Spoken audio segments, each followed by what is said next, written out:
I'm a 36-year-old female in Sweden. I've worked in mental health care for the last 18 years, mainly with people with psychotic illnesses like schizophrenia. I was working at a group home for 9 years and was very close with my coworkers there, especially 2 females. The last few years I worked there, another female started working there. Let's call her M, and the 4 of us grew very close. She was very timid, shy, and friendly, and we got along well. She was, however, often on long-term sick leave because of her own mental health issues, so we didn't meet much at work. But she always showed up at our after-work dinners, so we continued to stay in touch even when she wasn't well enough to work full-time. She told us that she had a history of schizophrenia herself, just like the patients we were treating, but that she was medicated and hadn't had any psychotic episodes for years. Since I have an education in psychiatry and a long experience with schizophrenia, I have no judgment towards people suffering from the illness, and it didn't bother me being friends with someone who had a diagnosis like that. And even after what I'll tell you, I still feel the same way.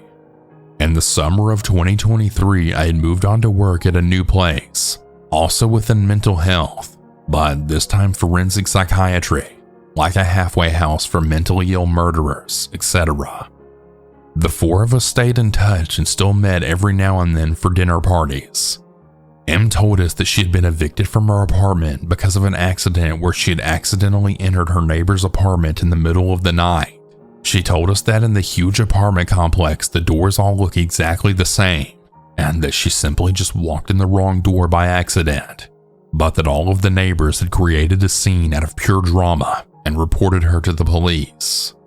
I somehow felt that while that sounded out of proportion to evict someone just from that, perhaps the landlord took that kind of action because he judged her based on her medical history, and I felt bad for her. I questioned her if something else happened, and she claimed that it didn't, and that this was the full story. In Sweden, it's very difficult to get a contract for an apartment when you've gotten evicted. You pretty much get blacklisted. M then asked if she could move in with me. Since she was literally on the street, literally homeless, I told her of course she could. I've always gotten myself into uncomfortable situations by saying yes instead of thinking about myself, and I had no idea how severe this situation would get when I said yes to M. I live in a pretty small apartment. It's 1 bedroom that pretty much only fits a bed and a desk, a living room that fits a couch and a TV, and no room for an extra bed, and a small kitchen and a small bathroom. I have 2 cats. We decided that M was going to live in the living room, and I offered to throw out my couch so she could have a bed in there, but she said she was fine with sleeping on the couch since it's comfortable enough. I insisted on giving her a bed, but she declined.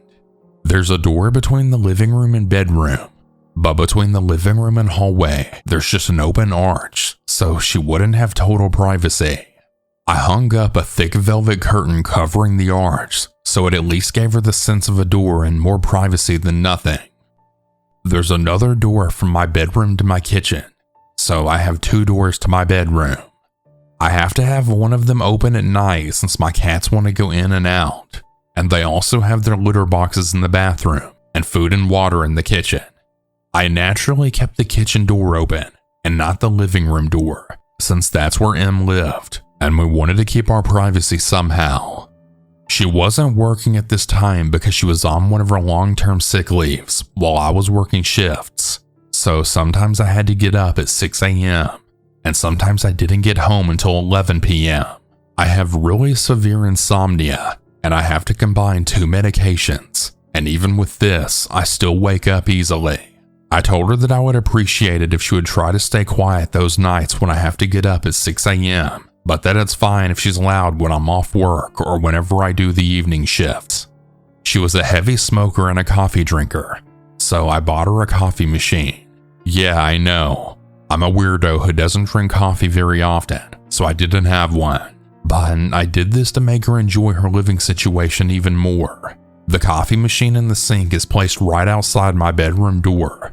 The kitchen is very small, so the first night together I had to get up at 6 for my shift, As usual, I had a hard time falling asleep. Em had been up several times that night to go out to smoke, and I woke up every time. At 5 a.m., she had started making coffee, and since it's literally outside my bedroom door, I got wide awake from the sounds of it. I asked her in the nicest way possible why she was up this early, asking if she had any plans today, and she just said that she couldn't sleep. I just said to her, "Oh, I'm sorry, but I would really appreciate it if you could just wait with making the coffee until 6 a.m., since I really need this last hour of sleep because of work." Adding to why I need my sleep is because I have epilepsy that gets really bad when I don't get enough sleep. I usually get a lot of seizures when I don't get at least 4 hours of sleep. I knew that I would probably get seizures at work now, meaning that this day would be both stressful and potentially dangerous for me since there's a huge risk that I fall and hurt myself. And it's not really a good thing to get cramps and seizures among mentally unstable criminal clients who you're supposed to be caring for. I know that it's not an ideal situation to work in that field with my condition, and I did quit after only 6 months. She said that she really wanted coffee with her cigarettes, but that she would try to wait for the next time I have to work. I accepted it and went on with my day, but things didn't really get any better. She continued to wake me up early in the morning and through the nights, and continued to promise to stop, but always insisted that she really wanted coffee with her cigarettes. I suggested making the coffee the night before, or even drinking iced coffee or Coke instead, but she didn't want that. I may add that she demanded for me to be silent at 10 p.m. because that's when she wanted to sleep, and I respected that. She used to get these moments of binge eating where she would empty my fridge and pantry from everything I had. I remember this one time when I'd bought a big loaf of bread, and she texted me 30 minutes after I left the apartment saying, "Hey, sorry, but I ate your loaf of bread. I'll buy it back once I get some money." Like an entire loaf of bread in 30 minutes. I had told her that when she moved in to feel at home and what's mine is yours, so I couldn't really get mad, but it started to annoy me for 2 reasons. It was getting kind of expensive since it was such huge amounts, and it was always in inconvenient times of the day, like after an evening shift when the store was closed and I came home hungry, and she emptied the kitchen from everything I had bought the same day. I'm now going to mention that Em had long black hair that was everywhere, all over the sink, the floor, and the bathtub. I'm no clean freak, but I think anyone could understand that this isn't the nicest thing to step in or see everywhere in your house. She also left her fingernails and toenails on the bathroom floor. There was also pee drops on the toilet seat every time she had been to the toilet. I saw a silverfish on my bathroom floor, which I've never even seen one before, and they eat hair and skin and nails. So I figured this fella probably enjoyed life because of the new dirty condition my bathroom was in. Now at first I didn't want to say it straight out because I thought it would hurt her feelings, and I didn't want to make her uncomfortable. So I just put a broom and shovel in the bathroom to imply that we needed to sweep the floor more often. This didn't seem to work, so after a while, I then told her in the nicest way possible with a smile on my face, "Hey, do you think we could try to clean the floor in the bathroom more often? We tend to lose some hair when we brush it, and I'm afraid we may get pests. I saw a silverfish the other day and I don't want it to get worse." I've always made sure to say we instead of you so that she wouldn't feel attacked. She promised to think about it, but nothing actually changed. I started dating a guy and was head over heels for him. He was also in a roommate situation, so we had a tough time getting any alone time. I asked Em if there's any chance that we could just get one night to ourselves every now and then in the apartment, and that she of course would get the apartment to herself as well. She didn't like the idea and claimed that she had nowhere to go, no friends or family. Now, I wasn't asking for her to leave for 24 hours, just a few hours so we could get some quality time together. She could just go to the library or take a walk or whatever. I was at work for 8 to 10 hours 5 days a week, so she got a lot herself. One of our old coworkers realized that this was really tearing at my mood to never get any time for myself, and I started feeling really suffocated.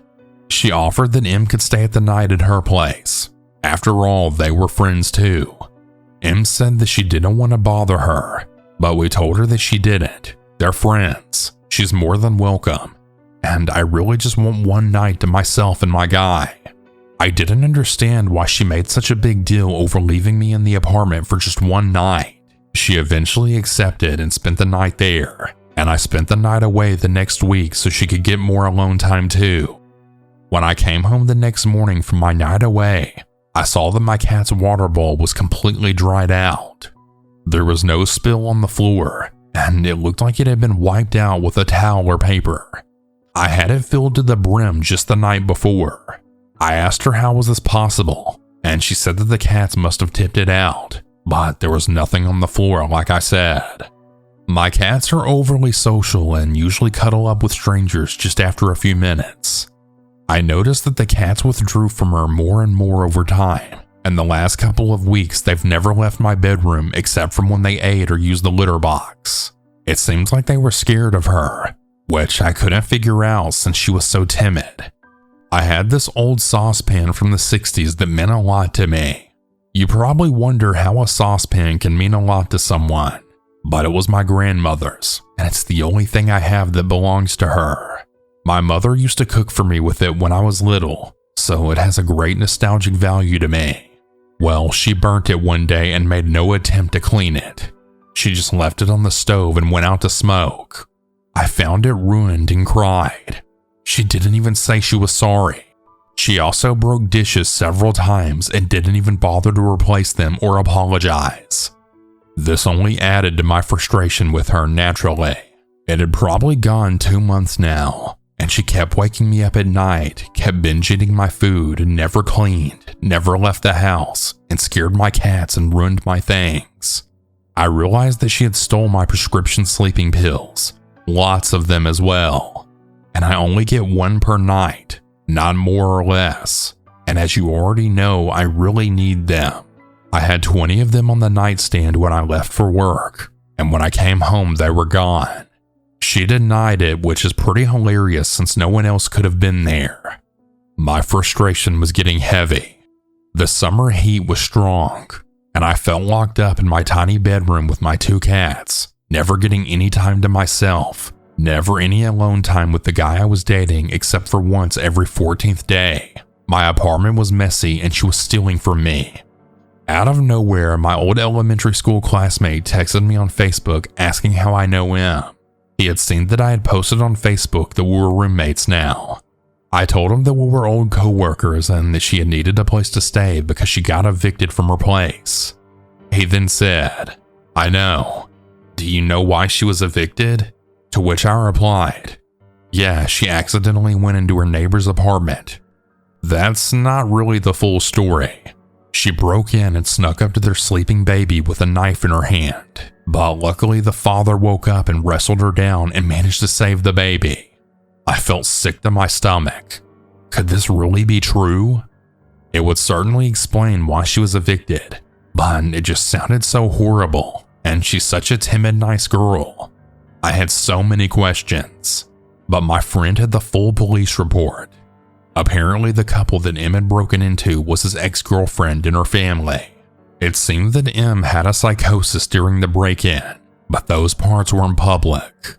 It was, however, clear to me that she'd been lying to me about what really had happened, and about how long she'd been mentally stable. I started getting quite paranoid now, and I was already frustrated with everything else and just really wanted her to move out. We did, however, have a contract that she had 30 days notice. I knew that if I asked her in a harsh way, it would mean 30 days of chaos until she moves out, so I wanted to handle this as nicely as I could. I started looking for cheap hostels for her that I could suggest to her so that she wouldn't be on the streets. I sat down with her and told her that I really loved living with her and I really feel horrible for this, but I just miss my time alone and that the apartment is too small for 2 people. I said that it wasn't personal and that I wouldn't want to live with anyone right now, and that I wish that it would have worked out and that I'm really sorry and that I hope that we can still remain friends. She looked crushed and she said that it wasn't possible. I showed her the hostel I found, and I said that I understood that it wasn't the ultimate situation, but I really needed her to move out because I felt suffocated. And also the summer heat was really making it tough to always have the door to the bedroom being closed, and that it was really tough for me to not get my sleep. She said okay, she was gonna try and move out, but not until the 30 days had passed, and I said of course. The first night after our talk, she got up and made her coffee at 2:30 a.m. I nearly had a mental breakdown. I was gonna get up at 6 and I couldn't go back to sleep. I asked her in the morning for probably the 10th time to not make coffee till I get up, but she didn't even answer me. She just sat on the sofa and stared out the window. I said, and she just kept staring. I was getting freaked out, but I left for work. She kept being weird, kept making a mess, kept waking me up, kept eating all my food, and all I could think about was that incident with her and the baby and the knife. I eventually got so pissed off about being woken up by the coffee maker, so I plugged it out and stored it in my attic, which she had no access to. It may be childish, but I was getting so tired at this point. My sleeping pills were stolen and I was starting to feel like Edward Norton in the beginning of Fight Club. Well, the next night I woke up at 4 a.m. by making her coffee in a saucepan. Not my grandmother's saucepan. That one was ruined. I tried talking to her again, explaining the situation, but she just stared and didn't reply. Me being frustrated and on the tipping point, I took the saucepan and stored that in the attic as well. I know, but I was going crazy, and I just wanted her to stop with these nightly coffee routines and get the hint. The third night, I had the guy I was dating sleeping at our place because I was getting really paranoid now over her weird behavior. Her not speaking with me and just staring into space. I woke up from my very light snooze by him poking me. He whispered, "Look." In the doorway, M was just standing silently staring at us. This was like a scene from a horror movie, with her long black hair over her face, I kid you not. I didn't say anything at first because I wanted to know if she just stood there for a second doing something by the door. But I realized after a while that she was actually just standing still staring at us. It reminded me of the ending of Paranormal Activity, when Katie just stares at Micah in the final scene.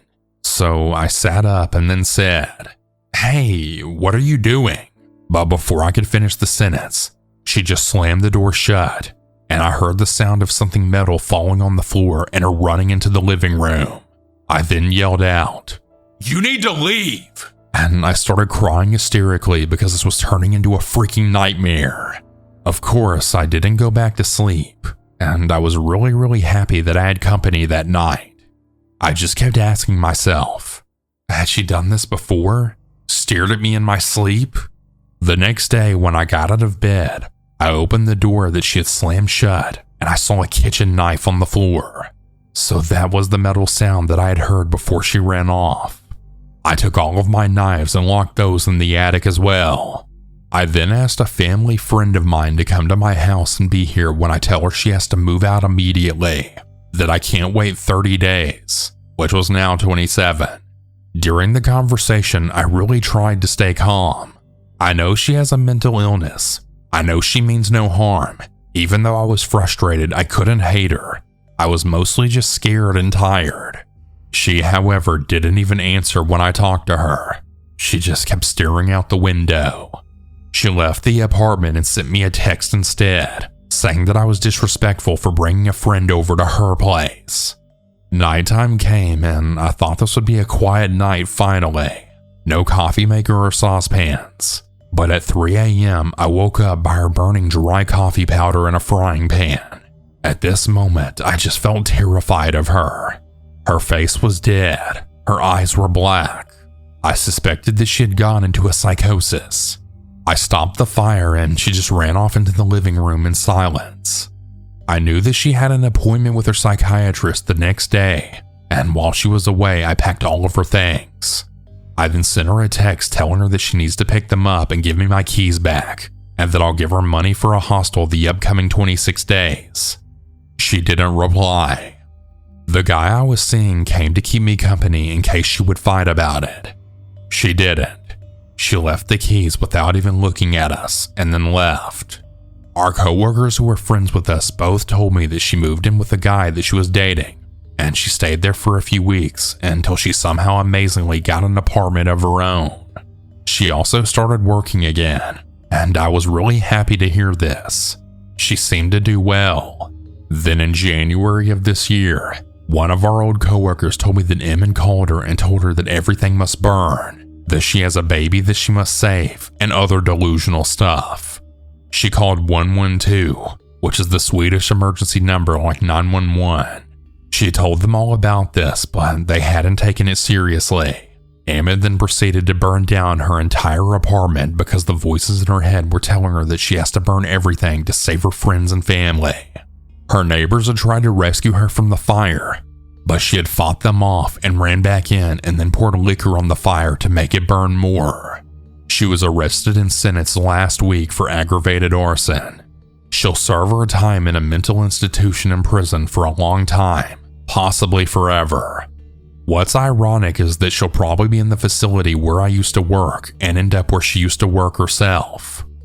My old coworker was a witness in the trial, and apparently she had stopped taking her medication because she thought it made her feel numb, and she thought she was stable enough to function without it. Apparently not. She had also stopped taking her medication the last few weeks when she stayed at my house, so when she stared blankly into space, she was going into psychosis. When she stared at me with the knife in her hand, when she burned the frying pan that last night. It's disturbing to think about what would have happened to me and my cats if she would have stayed, or if I would have been a heavy sleeper. I also think about what would have happened to that baby in the apartment she snuck into before she was evicted. And yeah, I know it's crazy that I didn't just throw her out then. It was complicated. The reason why I haven't been able to talk about it with my friends is because they sympathize with her and have also minimized my own experience, and they think that I make a bigger deal out of it than what I believe it's been. I sort of understand it since they've never actually seen that darkness in her eyes that I saw those last couple of days. Update: May 16th. I just remembered some other things that I wanted to add to the post. There were several times when I was going to work early in the morning that she occupied the bathroom by taking long baths. I patiently tried to wait until the last minute before knocking and asking her if she could get up and get back in after I'd already gotten ready and left for work. Just another thing that added to my frustration. I got really ill one time when she was staying here. I didn't know at the time what it was, but I woke up early in the morning one day feeling very nauseated. On my way to the bathroom, I literally crapped myself and threw up at the same time. It takes like 10 seconds to get to the bathroom, so you can imagine how bad it was when I didn't even make it. I had a really high fever and kept throwing up and crapping myself all morning, and anyone who's been this ill would understand that you want the bathroom to yourself. Actually, I think it's pretty understandable that you'd want to be completely alone when you're this sick. My head was spinning, and I was nearly hallucinating from the high fevers. One random thing that I laugh about to this day is that it was Eurovision week, and for some reason the flute solo from the Moldova song was stuck on repeat in my head while I was in and out of fever dreams. I have a hard time listening to it today.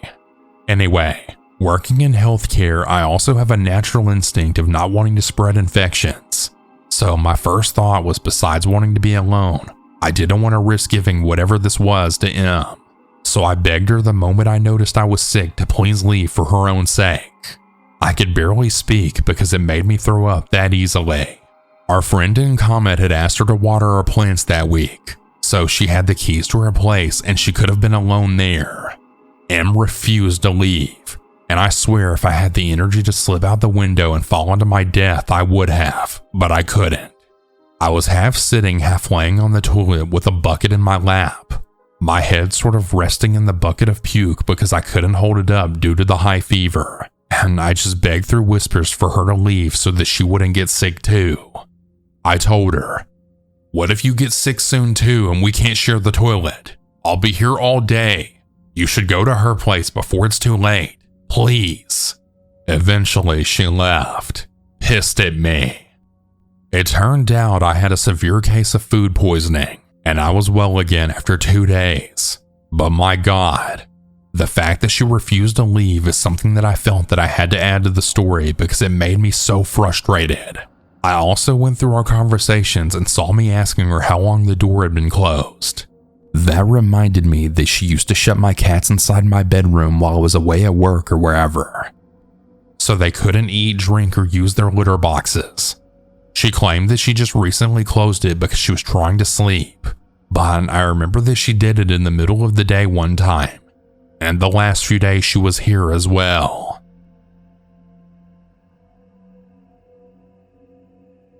I'm a girl, and this happened when I had moved into my accommodation. My university is in the Midlands area of England. We never share rooms with our classmates and only share common areas like the kitchen and sometimes the bathrooms.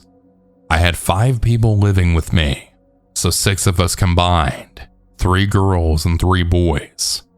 The first night we introduced ourselves more and then went out. One of the girls was named Haley, and she was quiet, but I knew it could be nerves. I have always been a friendly person, so I made sure to go out of my way to latch on to her. I wanted her to feel better and included. I really hate when people feel left out. She was receptive and we became friends over the next few weeks as we settled in. We were on different courses, but we would go to the cafes together, and I always invited her to nights out. I noticed she declined if I invited her out in a group scenario, but I again suspected it was nerves. She didn't say she had anxiety, but I imagined that she must have, or maybe just preferred low-key outings. At Halloween, my flatmates wanted to have a Halloween party. Haley didn't state her opinion on it, even though we had all asked her if she was comfortable with this. She literally ignored us. No passive aggressiveness, just nothing. I tried to talk to her, but to no avail. She shut me out, literally shut her bedroom door on me.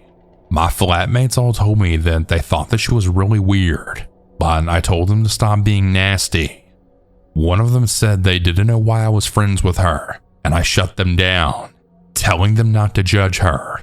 She obviously struggles with socializing. They dropped it, and as I had Haley's number, I sent her a message saying I was here to chat whenever she was ready. She did open it. I could tell as it was WhatsApp, and the ticks turned blue. She didn't respond. I just went on with my evening. I spent it studying and chilling. The next morning, I had an early class alongside one of my other roommates. When we went into the kitchen, he had showed me a piece of paper. It had big capital letters on it and said, "That's fine, Haley." My flatmate asked if she meant she was cool with us partying, and I said that I supposed that it did. He was buzzing and I didn't think anything of it. I guessed Haley needed more time to prepare for the thought of a party. I really thought she had anxiety or something. My day was normal, and when I finally saw Haley, I asked her if she was okay, and I said that we saw her note. She said that she was fine, and she asked if we could avoid talking about the party, and that she was sorry for being rude. I said it's okay and that we could talk about anything she wanted. We talked about our day, and everything just went back to normal. One day I was in the bathroom that all the girls shared. We had 3 bathrooms in the accommodation, and the girls all shared one as we were all upstairs. The guys all had rooms downstairs. One bathroom was for them and the other guests down there. Anyway, I realized my moisturizer was missing. I asked the girls if they'd used it, and I said to just be honest and I wouldn't be mad. They both refused, including Haley. I was left scratching my head. Haley and the other girl offered me some of theirs, and I accepted Haley's. No offense to the other girl, I just took Haley's without thinking we were closer. I genuinely viewed her as a friend. I thought that she was a very sweet girl. I used her moisturizer, and the next morning I woke up and my face was super red. My skin felt hot on my cheeks and I developed little pimples. I couldn't feel them, but I could see them. They were so small. I figured I'd had an allergic reaction to the moisturizer, but I didn't blame Haley. Not at first anyways. I brought it up with her that morning. I had her moisturizer tube in my hand and she snatched it off of me. I was surprised, and I said that I wasn't blaming her, just telling her about the reaction. She stormed off and then slammed her bedroom door. Both me and my roommate were just like, what the hell? She then offered me hers, but I was put off. I decided to just buy my own usual brand later that day. Haley apologized later on, and I forgave her for the outburst. She said that she felt like I was insinuating something, and I ended up apologizing too. Well, the Halloween party finally came, and I was dressed as a dark fairy. Haley was a vampire, and the party was really fun at first. I'm honestly not a huge drinker, so despite having a few, I never really let myself get too messed up. I've never seen Haley drunk, even on our first night here when we all went out as a house for the very first time. She stayed pretty sober. Well, on this night, she was knocking back the drinks and she was mixing them, jumping from wine to vodka to beer. However, I didn't say anything as I just figured she wanted to have fun, but I knew that I had to keep a close eye on her. As the night went on, Haley got sloppy. She was shouting at people and slurring her words. She even lifted up her dress and flashed her underpants at us and screamed at us. At that point, I had tried to hold her because she could barely stand up straight. She was swaying, and I was scared she would be sick. I asked her if she wanted to lay down, and she asked why she would want to lay down. I managed to guide her slowly up the stairs, and I helped her lie on her side in the bed. The bed was against a wall, so I placed her back against the wall, and I sat on the bed with her, telling her to just lie down for a bit. I tried to get her water, but it mostly just dribbled down her chin. I realized my night was pretty much over now because I had to care for Haley. The party raged on, but Haley fell asleep because she was so drunk. I didn't want to leave her though, just in case she was sick or something else happened. So I decided to just stay awake for as long as possible, then just spend the night in her room. We could both fit on the bed. I needed to smoke though, and you weren't supposed to do it in the bedrooms. But again, I couldn't leave Haley. Her window was at her desk, so I sat on the desk chair and just tried my best to blow the smoke out the window. As I sat there, I couldn't help but look at what was on the desk. Her laptop, books, stationery, and my missing moisturizer. I couldn't believe it. I remember thinking, what a cow. Maybe I was so annoyed because I'd been drinking, but it pissed me off to know that she'd stolen my moisturizer and pretended that she hadn't. I mean, here I was helping her out, being nothing but a decent friend to her, and she's nicking with my stuff. For the non-Brits, nicking is slang for theft. I was the only one who even used that brand in the house. I knew that I had to confront her in the morning. I shouted downstairs that I was staying with Haley, and one of my roommates said they'd go out to give us some space. I thought that was nice, and I ended up falling asleep. When I woke up, I felt really groggy because my sleep wasn't very good. I opened my eyes and came face to face with Haley. She was staring at me and it made me jump. Yeah, I knew she was beside me, but you don't expect to wake up to eyeballs on your own. I jumped. Oh my God, you gave me a heart attack, I told her. She just stared at me coldly. I was honestly surprised she was even able to look at me like that, considering she'd had to have the hangover from hell. I asked how she was feeling, but she didn't answer. I offered her water, and she actually whacked it right out of my hand. She pissed me off, and I just got out of bed and decided to confront her about the moisturizer. She started laughing, and this just pissed me off even more. I told her it wasn't funny, and I asked her why she was being like this.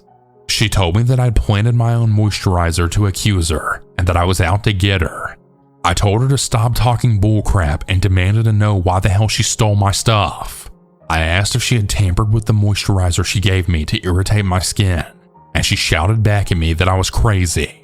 One of my other roommates came in to see what the commotion was, and she took my side over Haley's. One of the guys ended up coming in too because we were all arguing. He broke it up, and then me and my other roommate went into the kitchen. She also agreed that it was weird, and she said that Haley was crazy and to ignore her. I felt guilty, but I realized that Haley was shady. We avoided each other that entire day. Haley stayed in her room. She didn't even go to the bathroom. The next day I went out and I closed my door. When I got back, my bedroom was all messed up. My duvet had been ripped off the bed and my lipsticks were broken. Someone had rubbed my lipsticks on the wall, and they were all reds and pinkish brown shades, and my walls were a creamy white. I was furious, and I knew that it was Haley. I stormed into her bedroom and started screaming at her. It really took everything in me not to lunge at her. I called her names that I'm not really proud of, and the entire time she sat swiveling in her desk chair smirking at me like a freaking psycho. My roommates had to drag me out because I was losing it with my anger. They helped me clean the walls, but it took forever. Some of them made snarky comments to Haley, and they told her that she was foul for what she did. We reported her and she got into trouble, but it felt like she got a slap on the wrist. I was really so angry with Haley. I couldn't believe how wrong I was about her. I'm not kind to people because I expect anything in return, but it really sucks to be nice to someone and then they just use you or turn around and screw you over. Still, living with her was only for 1 year, and I knew I'd get a break at Christmas time, so I really did my best to avoid Haley. She barely left her bedroom and she stopped using the bathroom. I wondered how she was doing the toilet or even brushing her teeth. She wasn't showering or bathing, and I could smell her in passing. There were smells coming from her room too. It was driving all of us nuts as the weeks passed. One day one of our roommates had asked her about it, and she just ignored him. Literally walked by him without acknowledging him. She was so rude, and it pissed me off. One night I couldn't sleep, and I was sitting on my phone scrolling through social media. I heard movement outside and I figured someone was away to pee, but the footsteps stopped right outside my door. I was kinda confused, and then I put down my phone. I then heard my door handle move. I decided to pretend I was asleep just to see what was going on. I had a suspicion that it was Haley, and sure enough, I peeked very carefully out of my eye. It was so dark she couldn't see the tiny slit I was peering through. She stood in my doorway just watching me. I then waited for her to do something, but she didn't. She just stood there for what felt like hours before finally turning around and walking out. I was freaked out. I messaged my friend's group chat despite it being late just so that they would see it at some point. That now made me even less tired to know that she'd snuck into my room. It made me wonder if she was doing this regularly whenever I was sleeping. That thought really made me shudder. My friends told me that I needed to get Haley transferred somewhere else. I did try this, but the university said that we couldn't switch roommates at this stage, and I had to learn how to get along with people from different walks of life. They were utterly useless. My other female roommate was spooked when I told her. She said that she'd hear Haley wandering the hall at night, but that she hadn't ever experienced her coming into her room that she knew of. This made both of us wonder if she was entering my room undetected. I was so disturbed by this, and we decided to actually figure out a time that Haley would be out so we could go into her room and snoop. I had to skip a class to do it, but one morning Haley was out for classes. My roommate and I went into her bedroom, and the smell was even worse. Her room was filled with bottles, and they had urine in them. A piece of the carpet looked discolored too. I guess Haley couldn't always aim perfectly. I felt sick, and we got our phones to take pictures for proof. We spoke to student support, and they were very concerned about Haley emptying her bladder in bottles.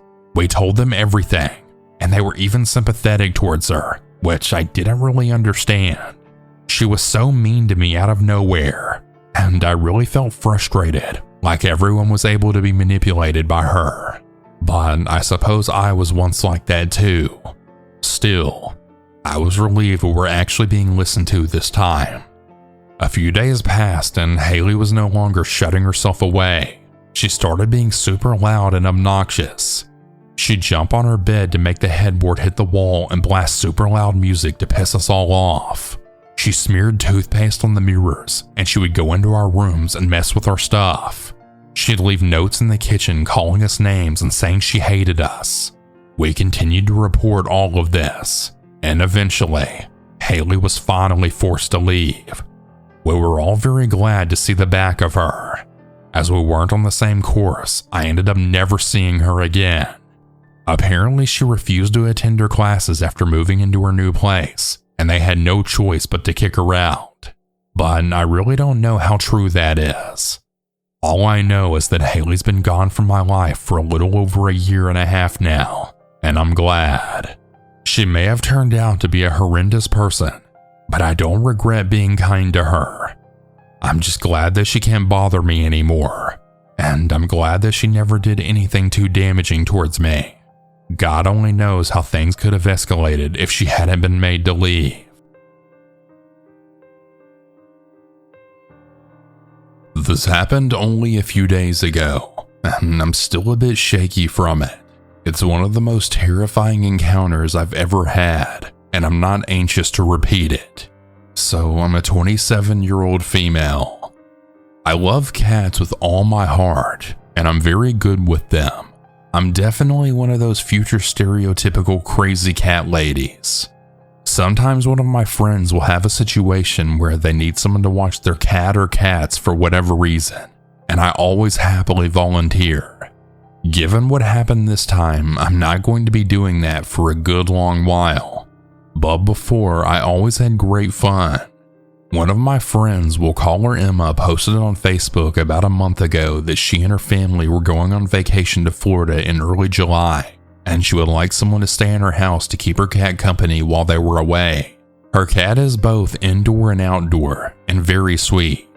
She had previously had 2 indoor and outdoor cats, but one of them was sadly hit by a car earlier this year. The other cat is still having trouble adjusting without her best friend, hence why Emma didn't want her alone while they were away. I messaged her saying I was available and would be happy to do it. So I came over to meet the cat and become familiar with their place a couple of times before they left. They have a very nice little house, and the cat and I bonded pretty quickly. Everything about the situation was easy peasy, except for one thing. What Emma didn't tell me before I came to her house the first time was that she and her family had a roommate renting their extra bedroom. His name was Eric, and he made me uneasy the second I saw him.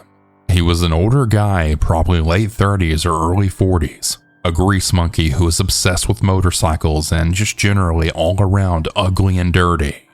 Emma and her family were not fond of him either.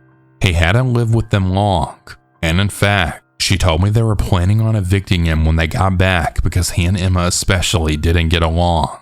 He kept working on his bikes in the backyard, making an awful mess by getting oil and grease all over her grass, even after she had politely asked him not to do that several times, among other things. She said that she didn't think he was a bad guy. He was just messy and they didn't get along. She recommended that since I was going to be cat sitting for 11 days and Eric would be around at least some of the time, it might be a good idea to have a friend come stay with me and stay in her son's room while I took her room. I agreed and texted one of my good friends, Alex, who works from home and is usually very mobile, to do it. I told him I was cat sitting for a friend for a while and that she had a roommate who was a bit creepy, and having someone I trusted there with me would give me some peace of mind, even though I was sure Eric was harmless as Emma had said. I'm very glad that I did this and that Alex was available, because most of those instincts ended up paying off. So Emma and her family leave, and I have a pretty easy, uneventful first day at the house watching the cat. Eric was around, but we didn't run into each other much, and when we did, there was pretty easygoing little bits of conversation. He still struck me as odd, but I was thinking us just avoiding each other would work out well at this point. Alex was said to arrive late the next day. He texts me that he's outside, and I go out to the living room to invite him in. He meets the cat, and I take him back to the bedrooms to show him where he'll be sleeping. He starts unpacking, and he and I are talking and catching up, when all of a sudden Eric appears in the door. Alex and I stop talking and turn to look at him. Eric then asks, What's going on here? I then reply, this is my friend Alex. He's the one staying with me. Emma told me that she had let Eric know about everything that was going to be happening in the house while they were in Florida, that I was watching the cat and would have a friend with me. But once I said this, Eric seemed to snap like a rubber band. He then coldly stated, No, that's not okay. You both need to leave. He then turned and stomped down the hallway aggressively to the living room, but continued to say things of this nature, steadily working up to yelling. Alex and I were completely caught off guard. We sat like stones on the bed doing nothing while Eric continued to yell things like, You shouldn't even be here. This is my house. Alex became worried, and I, trying to be calm, just told him, Don't worry about it. I don't know what's going on with him, but he knew this was happening, and he can't make us leave. Let's just ignore him, okay? Well, that didn't work out so well, because while Alex and I quietly went back to unpacking, Eric continued to yell and get more aggressive. When we didn't show any signs of leaving, he threatened to call the police to have us escorted as intruders out of his house. We both ignored him when he said this, but I pulled out my cell to call Emma just to confirm that she told Eric what we had planned. Her phone went to voicemail, and while I was attempting to leave a voicemail, Eric appeared in the doorway of Emma's son's room and started to yell directly at us. I was in shock, scared, and very taken aback, so I told him to get out of the house and I tried to close the door. He then screamed at me. Shut the hell up! He said that directly into my face and started pounding on the door while I was trying to close it. I had been trying to leave a message for Emma during all this, and I started crying while I stared into my phone while also trying to force the door closed, which he just continued to try to break down. Alex was also terrified, and he said my name in serious worry as Eric banged harshly on the door, almost smacking me in the face with it at one point. Eventually he stopped, and I slammed the door shut immediately. I tried calling Emma again, but again I got the voicemail, so I called her son instead, who we'll call Mitch. Mitch picked up after the second ring, and sobbing hysterically, I told him everything Eric had said and done, and how we were both scared to death and didn't know what to do. Mitch was absolutely flabbergasted at this. I asked him if Eric had been told I was going to have someone with me at the house, and then Mitch replied with, yes, of course he had. He apologized profusely, saying he would go get his mom and they would take care of Eric. He told me to call the police and then call him back. The police came quickly. They asked me on the phone if Eric was high or had been drinking. I told them I wasn't sure, but that it wouldn't surprise me at all, and that he was definitely acting drunk. They asked if he had any weapons, to which I replied I don't know. I had no idea what was in his room, but he had access to the knives in the kitchen, which was on the other side of the house from where we were. When they arrived, they took both mine and Alex's statements, while the other officers wrangled Eric onto the front lawn, who was now ranting about his rights being violated. Eventually, they said they didn't have enough to arrest him. He was just a douche, and unfortunately, that's not a crime. Even though he had tried to break Mitch's bedroom door down, he hadn't actually damaged it from where they could see, and neither Alex and I were hurt. When they left, Eric shut himself in his room, and I called Mitch back while Alex and I hurriedly got our stuff together to get the hell out of there. There's no way we were staying in a house with that lunatic. While we were packing, Eric started yelling at us again through the wall.